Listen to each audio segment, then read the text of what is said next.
Bagyong Saudel ngayon ay Bagyong Obet na. Habagat patuloy na nagpaparamdam sa ilang lugar. Habang dalawang bagyo o dalawang sistema pa ang binabantayan na patuloy ang paglakas nito. Magandang araw Pilipinas, ngayong araw ng Martes, August 25, 2026. Tatlong weather system o bagyo ang kailangang bantayan sa malawak na karagatan sa paligid ng ating bansa. Una ang dating Typhoon Saudel na ngayon ay opisyal nang nasa loob ng ating Philippine Area of Responsibility o PAR at binigyan na nga ito ng local name na Bagyong Obet, ang ika-4 na bagyo ngayong buwan ng Agosto. Pangalawa, ang dating tropical depression na minomonitor sa silangan ng bansa ay lumakas na bilang isang tropical storm at meron na ring international name na Atsani.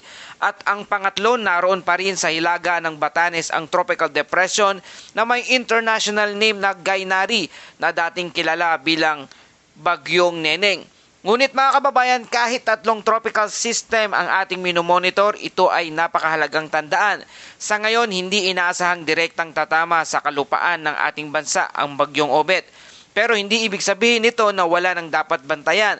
Dahil habang ang Bagyong Obet ay kumikilos sa hilagang silangan ng ating bansa, ang southwest monsoon naman o habagat ay patuloy na nakakaapekto sa malaking bahagi ng Luzon at Visayas. At dahil dito may posibilidad na mas lalakas ang pagbugso ng hangin, pag-ulan, pagkulog at pagkidlat, pagbaha, pagguho ng lupa at paglakas ng alon sa mga baybaying dagat. Kaya sa update na ito, alamin natin nasaan ngayon ang Bagyong Obet. Bakit kahit malayo ito ay kailangan pa rin nating bantayan? Ano ang direksyon nito sa mga susunod na oras? Ano ang sitwasyon ng tropical storm Atsani? At ano naman ang posibleng mangyari sa tropical depression Gainari? At higit sa lahat, aling mga lugar sa Pilipinas ang dapat maging alerto dahil sa habagat, malalakas na hangin, mapanganib na kondisyon ng karagatan. Para naman lagi kang updated sa panahon, i-like, i-share at mag-subscribe lang dito sa ating channel. Mga kababayan, unahin natin ang pinakamalaking weather system na ating minomonitor ngayong araw. Ang dating may international name na Saudel, na Typhoon Saudel ay pumasok na sa ating Philippine Area of Responsibility o PAR. At dahil dito, meron na itong local name na Bagyong Obet. Ang sentro ng mata ng Bagyong Obet ay nasa layong 1,185 kilometers silangan ng hilagang silangan ng extreme northern Luzon. Malayo pa ito sa kalupaan ng ating bansa, ngunit isa itong malakas na bagyo. Ang maximum sustained winds nito ay umaabot sa 165 kilometro bawat oras at ang pagbugso ay maaring umabot hanggang 205 kilometro bawat oras.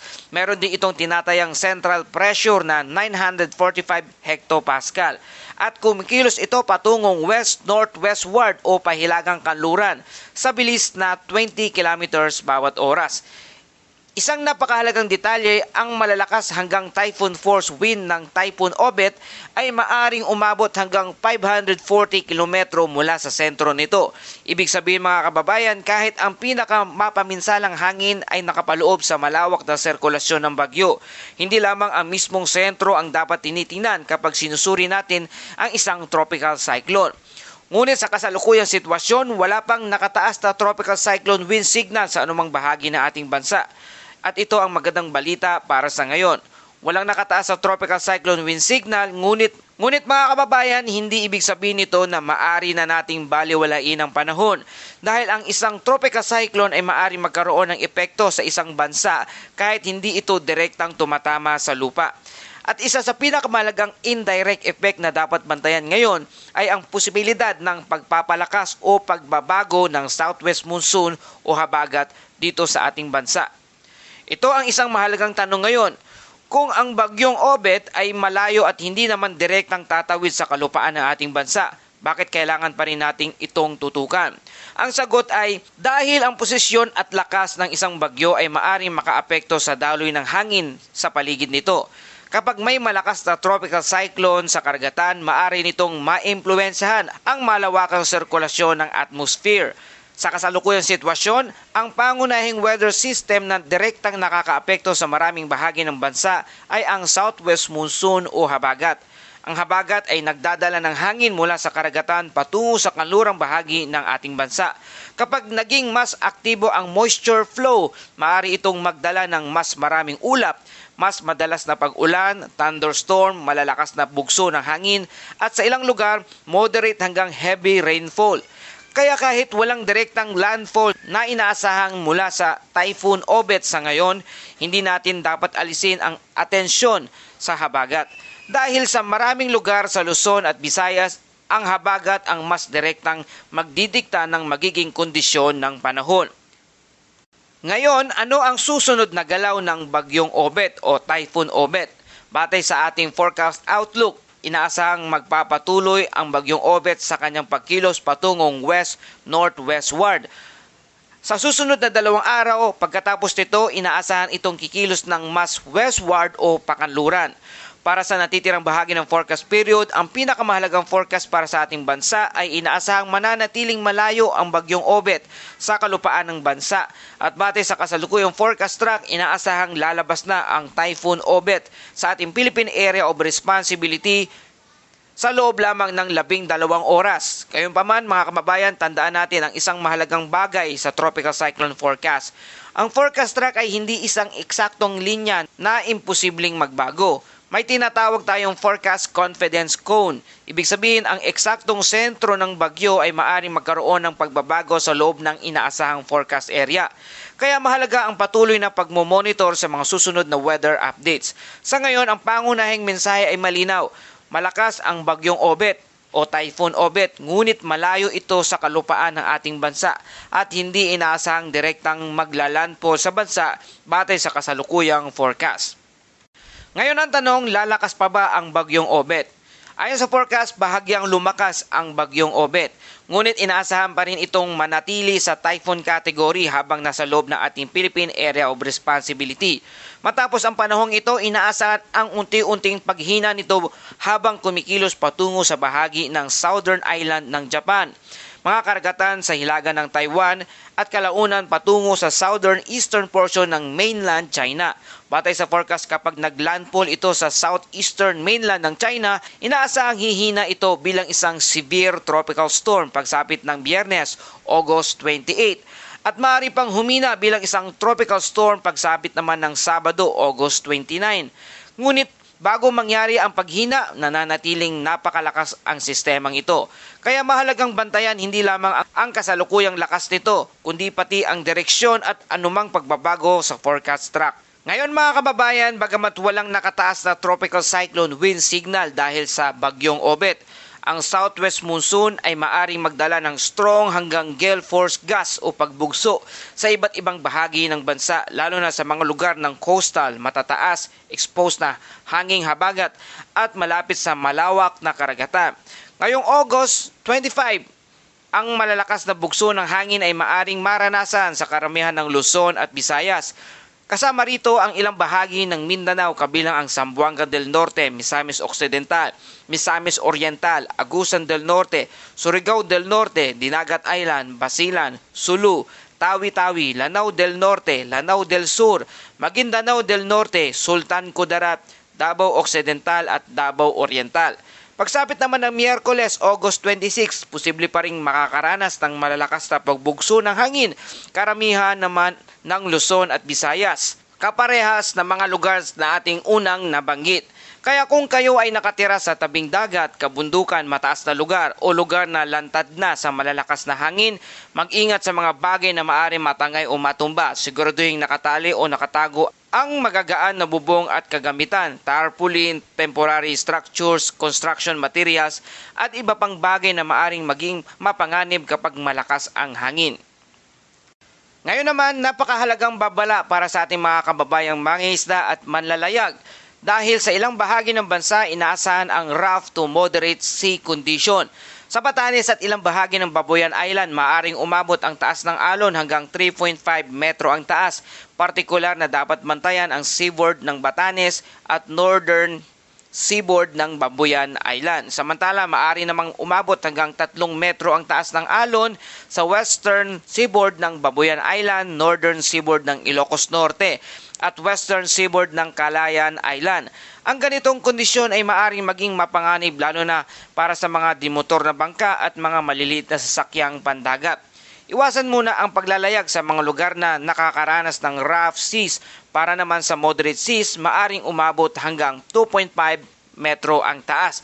Sa ilang baybayin ng bahagi ng Ilocos Sur, Mainland Cagayan, Isabela, Zambales, Western Pangasinan, Western Bataan, Lubang Island, Eastern Davao, Oriental at ilang natitirang bahagi ng Babuyan Island, Ilocos Norte at Calayan Island. Samantala, maaring umabot hanggang 2 metro ang taas ng alon dito sa lugar ng La Union, Aurora, Surigao del Norte, Davao del Sur, Davao Occidental, Western Cavite, Western Batangas, Occidental Mindoro, Mainland Palawan, Calamian Island, Pulillo Island, Catanduanes, Northern Samar, Camarines Norte, Camarines Sur, Albay, Sorsogon, Eastern Samar, Pangasinan at Lubang Island. Kaya sa lahat ng nasa dagat ngayon, huwag maliitin ang taas ng alon.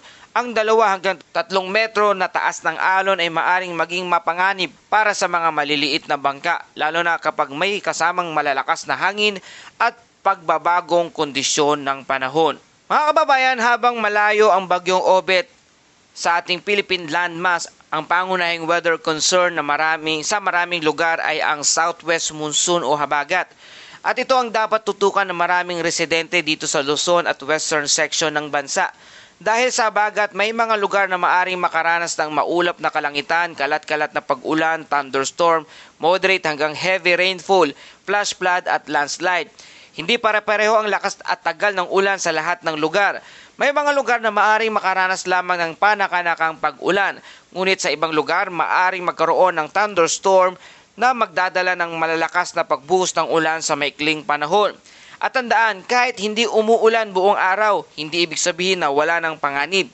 Isang malakas na thunderstorm lamang sa isang watershed o kabundukan ay maaring magdulot ng biglaang pagtaas ng tubig sa mga ilog at mabababang lugar. Ngayon, pag-usapan natin ang heavy rainfall outlook dahil naman sa habagat. Mula ngayong araw, August 25 hanggang Miyerkules, August 26, inaasahang maaring makatanggap ng 50 hanggang 100 mm na buhos ng ulan ang lugar ng Zambales. At mula sa Miyerkules, August 26 hanggang Huwebes ng hapon, August 27, ang parehong rainfall range na 50 hanggang 100 mm na buhos ng ulan ay maaring maranasan naman sa Zambales, Bataan, kasama na ang Occidental Mindoro.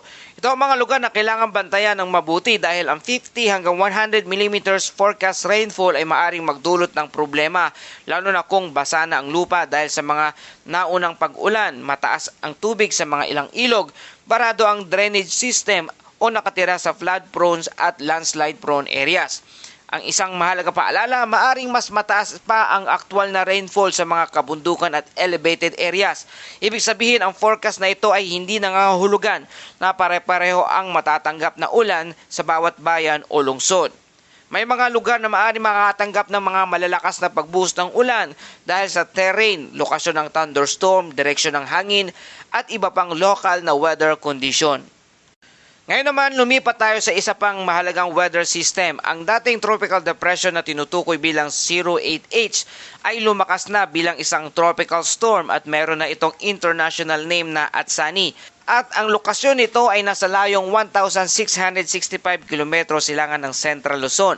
May maximum sustained wind ito na 65 km per hour at may pagbugso na umaabot sa 80 km bawat oras. Kumikilos ito sa direksyon ng east-northwestward. Malayo pa ito sa ating bansa, ngunit mahalagang bantayan ang anumang pagbabago ng direksyon, bilis at lakas ng tropical storm. Sa ganitong sitwasyon, hindi sapat na tingnan lamang kung gaano kalakas ang bagyo. Napakahalaga rin ng track. Dahil ang isang malakas na bagyo at papalayo sa bansa ay maaaring magkaroon ng ibang epekto kumpara sa isang mas mahinang bagyo na direktang papalapit sa populated areas. Sa ngayon, ang dapat nating gawin, patuloy na subaybayan ang mga susunod na official updates. Huwag mo nang i-assume na ang landfall hanggat wala pang malinaw na forecast na nagsasabing direktang tatama ito sa ating bansa. Samantala, ang pangatlong sistema o bagyo ay tinatawag nating Tropical Depression Gainari. Ang Tropical Depression Gainari o dating tinatawag nating Bagyong Neneng ay ang lokasyon nito ay nasa layong 505 km north-northwest ng Itbayat, Batanes. Taglay nito ang maximum sustained wind na 45 kilometers bawat oras at may pagbugso hanggang 55 kilometers bawat oras. Kumikilos ito sa bilis na 10 kilometers bawat oras. Bagamat isa pa rin itong tropical system na dapat bantayan, mahalagang tingnan ang kabuuang posisyon nito. Ito ay nasa hilagang bahagi ng ating bansa at ang direktang epekto nito sa malaking bahagi ng ating bansa ay limitado batay sa impormasyon. Gayunpaman, para sa mga nasa pinakahilagang bahagi ng Luzon, partikular sa mga malapit sa Batanes, Babuyan Island, napakahalaga pa ring manatiling updated dahil ang mga kondisyon sa dagat at hangin ay maaring mabilis na magbago. Mga kababayan, ano ang aasahan natin sa mga susunod na araw? Narito ang mga larawan para sa mga susunod na araw. Una, ang bagyong Obet ay inaasahang mananatiling malayo sa labas ng ating Philippine Area of Responsibility at posible na itong lumabas ngayong araw, mamayang hapon o kaya mamayang gabi. Ikalawa, patuloy nating babantayan ang tropical storm at Sunny para sa anumang pagbabago sa track at intensity nito. Ang pangatlo, patuloy ding minomonitor ang Tropical Depression Gainari sa hilagang bahagi ng bansa at pang-apat ay ang habagat ay patuloy na magdadala ng pag-ulan at malalakas na bugso ng hangin sa ilang bahagi ng Luzon at Visayas. Kaya kahit walang direktang landfall ang bagyong Obet, hindi ibig sabihin na tapos na ang weather concern. Sa katunayan, para sa mga lugar na madalas bahain at landslide prone areas, ang tuloy-tuloy na paulit-ulit na pag-ulan ay maaring maging pangunahing problema. At dumako na tayo sa ating Bible verse of the day mula sa Deuteronomy chapter 31 verse 6. Be strong and courageous. Do not be afraid or terrified because of them. For the Lord your God goes with you. He will never leave you nor forsake you. Mga kababayan, sa panahon ng pangamba, malalakas na ulan, bagyo o anumang pagsubok na ating kinakaharap, tandaan natin, hindi tayo nag-iisa. Anuman ang mangyari, may Diyos na kasama natin at nagbibigay ng lakas at tapang upang harapin ang bawat araw. Kaya ngayong araw, maging matatag, maging handa, huwag mawala ng pag-asa at patuloy na magtiwala sa ating Panginoon. At yan po ating update sa panahon ngayong araw na ito. Kung nakatulong sa inyo ang balitang ito, please like, share, and subscribe. Salamat sa iyong suporta. Ito ang Pilipinas Weather ngayon na lagi nagpapaalala, mag-ianda, mag-iligtas, mag-alerto, ingat tayong lahat.